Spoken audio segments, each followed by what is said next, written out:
اعوذ باللہ من الشیطان الرجیم بسم اللہ الرحمن الرحیم۔ صراط مستقیم چینل کے معزز سامعین، آپ کا میزبان قاری محمد عرفان قادری آج ایک اگلی ویڈیو کے ساتھ آپ کے سامنے حاضر ہے اور تمامی اپنے سامعین کو میں سلام عرض کرتا ہوں۔ السلام علیکم ورحمۃ اللہ وبرکاتہ۔ ناظرین، آج میں نے جس موضوع کے اوپر لب کشائی کرنی ہے، میرا موضوع یہ ہے کہ کچھ لوگوں کا یہ اعتراض ہے اور کچھ کا یہ سوال ہے کہ لو جی، ہم جو ہے وہ نماز بھی پڑھتے ہیں اور نماز پڑھنے کے باوجود ہم ذکر بھی کرتے ہیں، نماز بھی پڑھتے ہیں، تلاوت قرآن بھی کرتے ہیں، پھر بھی جو ہے ہم مصیبتوں کے اندر، پریشانیوں کے اندر جو ہے وہ گرفتار ہیں۔ تو اس کے اوپر میں نے جو ہے چند باتیں آپ کے گوش گزار کرنی ہے۔ تو سب سے پہلے تو آپ یہ سمجھیں کہ انسان کو جس مٹی سے بنایا گیا، اس مٹی کے اوپر 40 روز جو ہے وہ بارش پڑی ہے، 40 دن بارش پڑی ہے، 39 دن بارش جو ہے وہ رنج و غم کی پڑی ہے اور 1 دن بارش جو ہے وہ خوشی کی پڑی ہے۔ اب اسی لیے انسان کو جو ہے وہ رنج و غم زیادہ آتے ہیں اور خوشیاں جو ہے وہ انسان کو کم آتی ہیں۔ اب جو ہے رہا مسئلہ یہ کہ ہم ذکر بھی کرتے ہیں اور ہم جو ہے وہ کلمہ پڑھا، ہم نے ایمان کو قبول کیا ہے، اب ذکر بھی کرتے ہیں، نماز بھی پڑھتے ہیں، پھر بھی ہمارے اوپر مصائب و علام جو ہیں وہ زیادہ ہیں۔ تو اس کے اوپر میں سب سے پہلے اللہ رب العالمین کی پاک کتاب قرآن کریم فرقان حمید سے ایک آیہ مبارکہ جو ہے وہ پیش کرتا ہوں۔ سورۃ العنکبوت ہے، 20واں سپارہ ہے۔ تو سورہ عنکبوت کی پہلی آیہ مبارکہ ہے، رب کریم ارشاد فرماتا ہے، احسب الناس ان یترکوا ان یقولوا آمنا وهم لا یفتنون۔ فرمایا کہ کیا لوگ جو ہیں وہ اس گمنڈ میں ہیں کہ وہ اتنی سی بات پر چھوڑ دیے جائیں گے کہ آمنا، ہم ایمان لائے، فرمایا وهم لا یفتنون، اور ان کی جو ہے وہ آزمائش نہیں ہوگی۔ تو اس آیہ مبارکہ سے ہمیں پتہ یہ چل گیا کہ صرف ایمان جو ہے وہ لے آنا، اس بات کے اوپر جو ہے وہ چھٹکارا نہیں ہے، ہماری آزمائشیں بھی ہونی ہیں۔ جب ہم نے ایمان کو قبول کر لیا ہے، ہم اسلام کے اندر آ گئے ہیں، تو اب کیا ہے، اب جو ہے وہ ہماری آزمائش جو ہے وہ بھی ہونی ہے۔ اب میں نبی پاک صلی اللہ علیہ وسلم آپ کے فرمان کی طرف جو ہے وہ چلتا ہوں۔ حضرت انس رضی اللہ تعالی عنہ آپ روایت کرتے ہیں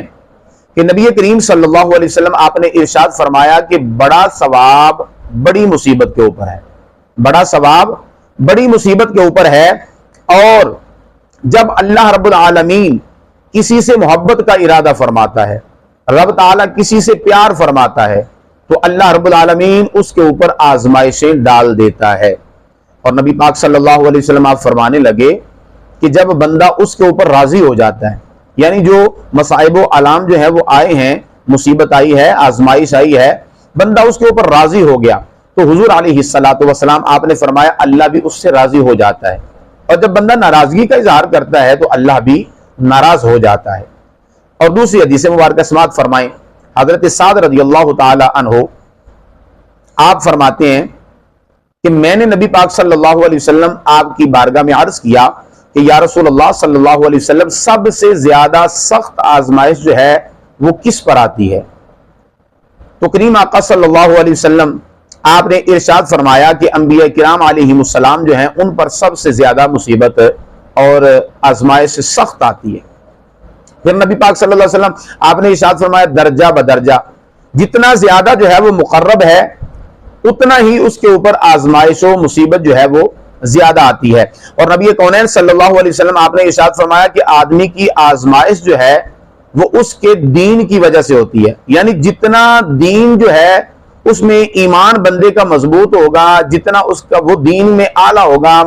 ایمان میں جو ہے وہ مضبوط ہوگا، اتنی اس کی آزمائش جو ہے وہ سخت ہوگی۔ اور نبی پاک نے فرمایا جتنا وہ دین کے اندر کمزور ہوگا تو اس کی آزمائش جو ہے وہ بھی کمزور ہوگی۔ تو نبی پاک صلی اللہ علیہ وسلم آپ نے ارشاد فرمایا یہ آزمائشیں جو ہیں یہ بندے کے ساتھ ہمیشہ رہتی ہیں، اور بندہ اس حال میں زمین پر چلتا ہے کہ اس پر کوئی گناہ جو ہے وہ باقی نہیں رہتا۔ تو سامعین کرام، پتہ یہ چل گیا کہ آزمائشوں کا آنا، مصیبتوں کا آنا جو ہے یہ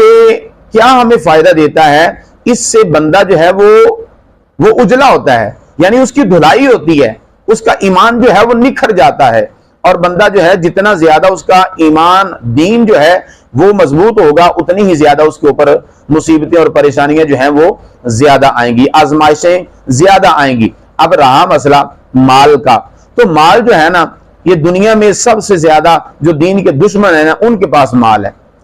تو نبی پاک صلی اللہ علیہ وسلم آپ نے ارشاد فرمایا کہ جو کافر ہے نا، کافر، اس کے لیے اللہ رب العالمین نے صرف دنیا رکھی ہے، صرف دنیا ہے، اور جو بندہ مومن ہے، میرے نبی پاک صلی اللہ علیہ وسلم آپ نے ارشاد فرمایا کہ بندہ مومن کے لیے اللہ نے دنیا بھی رکھی ہے اور آخرت کا اجر جو ہے وہ بھی رکھا ہے۔ اب پتہ چل گیا کہ دنیا کا زیادہ مال ہونا یہ کوئی کامیابی کی دلیل نہیں ہے، بندہ اس وجہ سے جو ہے وہ کامیاب نہیں ہے، بندہ اس وجہ سے جو ہے وہ اللہ کے قریب نہیں ہے کہ اس کے پاس جو ہے وہ مال زیادہ ہے، تب جو ہے اللہ اس کے اوپر راضی ہے، تو تب اللہ نے اس کو جو مال زیادہ دیا ہے، نہیں۔ اب جو بندہ اللہ کے حضور میں نماز ادا کر رہا ہے، جو بندہ اللہ کا ذکر کر رہا ہے، کیا وہ اللہ کو پیارا نہیں ہے؟ ایک بندہ وہ ہے کہ جس کے پاس دنیا کا مال ہے اور وہ اللہ کے ذکر سے غافل ہے، وہ نماز کی طرف توجہ ہی نہیں ہے، اس کی زبان جو ہے وہ اللہ کے ذکر میں ہلتی نہیں ہے، وہ صرف ہر وقت جو ہے وہ اپنے کاروباری معاملات کے اندر گم ہے، اسی کو سوچے جا رہا ہے، وہی پلان جو ہے وہ بناتا رہتا ہے، اور اس کو اللہ کا ذکر کرنے کی توفیق نصیب نہیں ہے۔ اب وہ بندہ بہتر ہے کہ یا یہ بندہ بہتر ہے کہ جس کو اللہ رب العالمین نے پسند فرمایا ہے اور یہ اللہ کے گھر میں آیا ہے اور آ کے اس نے نماز ادا کی ہے، اس نے اللہ کا ذکر کیا ہے، اس نے سجدے ادا کیے ہیں، تو یہ بندہ جو ہے یقیناً زیادہ کامیاب ہے کہ جو اللہ کے حضور میں آ کے نماز کی ادائیگی کر رہا ہے، جو رب تعالیٰ کے قریب ہے۔ اب بالکل بھی پریشان ہونے کی ضرورت نہیں ہے، یہ پتہ چل گیا قرآن و حدیث سے کہ اللہ رب العالمین اپنے بندوں کو آزماتا ہے، وہ ہر طرح سے آزماتا ہے، کبھی وہ جو ہے وہ مالی کمی کر کے، کبھی اشیاء جو ہیں ان کی کمی کر کے، کبھی پھلوں کی کمی کر کے، کبھی جو ہے وہ جانی جو ہے اس کی کسی جان کو جو ہے وہ لے کر کے بندے کو آزماتا ہے کہ یہ میرا بندہ کتنا کو میری طرف سے آئی ہوئی مصیبت کے اوپر کتنا کو یہ صبر کرتا ہے اور کیسے یہ جملے اپنی زبان سے نکالتا ہے۔ تو ہمیں چاہیے کہ ہم اپنی زبان سے کلمہ شکر نکالیں، ہر دم جو ہے کلمہ شکر نکالیں، اور جب بندہ کلمہ شکر اپنی زبان سے ادا کرتا ہے تو کیا ہوتا ہے، اللہ رب العالمین اس بندے کی نعمتوں کو زیادہ فرما دیتا ہے۔ یہ بھی اللہ کے قرآن کا فیصلہ ہے۔ اب رہا مسئلہ مال کا، مال جو ہے نا، یہ مولا کائنات حضرت علی المرتضیٰ کرم اللہ وجہہ الکریم آپ فرماتے ہیں، بزرگ فرماتے ہیں کہ مال ہو اور مال حرام ہو تو پھر کیا ہوگا، اس کے اوپر بندے کو حساب دینا ہوگا، حساب ہوگا۔ اور فرمایا کہ مال ہو اور حلال مال ہو تو اس کے اوپر، مال اگر حرام ہے تو پھر اس کے اوپر عذاب ہے، اور اگر مال حلال ہے تو پھر اس کے اوپر حساب ہے۔ مال اگر حرام ہے تو پھر اس کے اوپر بندے کو عذاب جو ہے وہ بھگتنا پڑے گا، اور اگر مال حلال ہے تو بندے کو کیا ہے، اس کا حساب دینا پڑے گا، یعنی حلال مال ہے پھر بھی حساب دینا پڑے گا، کیا کھایا، کیا پہنا،